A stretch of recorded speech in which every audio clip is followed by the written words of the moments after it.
চট্টগ্রাম কালুরঘাট সেতুর নাম ছাড়া ভিত্তিপ্রস্তর স্থাপন করায় প্রশংসা ভাসছেন প্রধান উপদেষ্টা অধ্যাপক ডক্টর মোহাম্মদ ইউনূস। অনেকে বলেছেন, এমন নজির বাংলাদেশের ইতিহাসে এটাই প্রথম। ব্যক্তিগত স্বীকৃতির চেয়ে জনগণের কল্যাণকে প্রাধান্য দেয় বিষয়টিকে ইতিবাচক হিসেবে দেখছেন বিশিষ্টজনরা। বলছেন, বিষয়গুলোই দেশের মানুষ মনে রাখবে।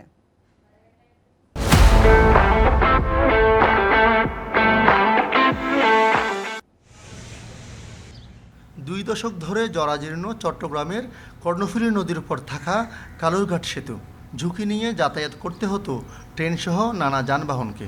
অবশেষে বুধবার নতুন সেতুর ভিত্তিপ্রস্তর উদ্বোধন করেন প্রধান উপদেষ্টা অধ্যাপক ডক্টর মোহাম্মদ ইউনূস।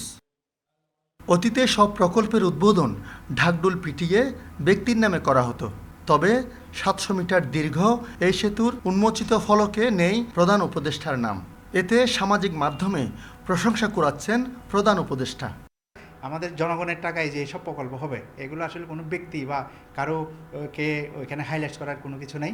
আমি আশা করব ভবিষ্যতে যারাই ক্ষমতা আসুক, যারাই রাষ্ট্রপ্রধান হোক, এই জাতীয় প্রকল্প উদ্বোধনের ক্ষেত্রে ওরা ওদের নাম দিয়ে নিচু মন মানসিকতার পরিচয় দিবেন না।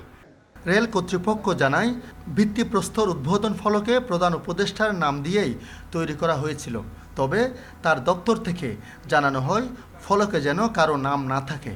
কাগজে লিখে পাঠিয়েছিলাম, তো সেখানে স্যারের অফিস থেকে ইনস্ট্রাকশন দেওয়া হয়েছে যে স্যার নামটা ব্যবহার করতে চাচ্ছেন না।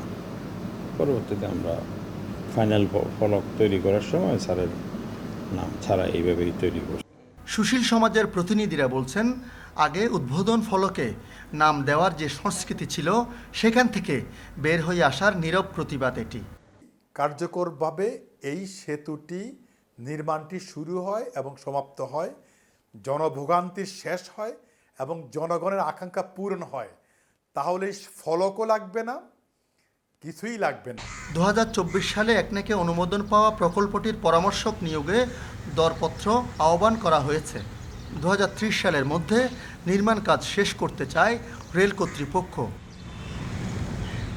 আলমগীর সবুজ, ইন্ডিপেন্ডেন্ট নিউজ, চট্টগ্রাম।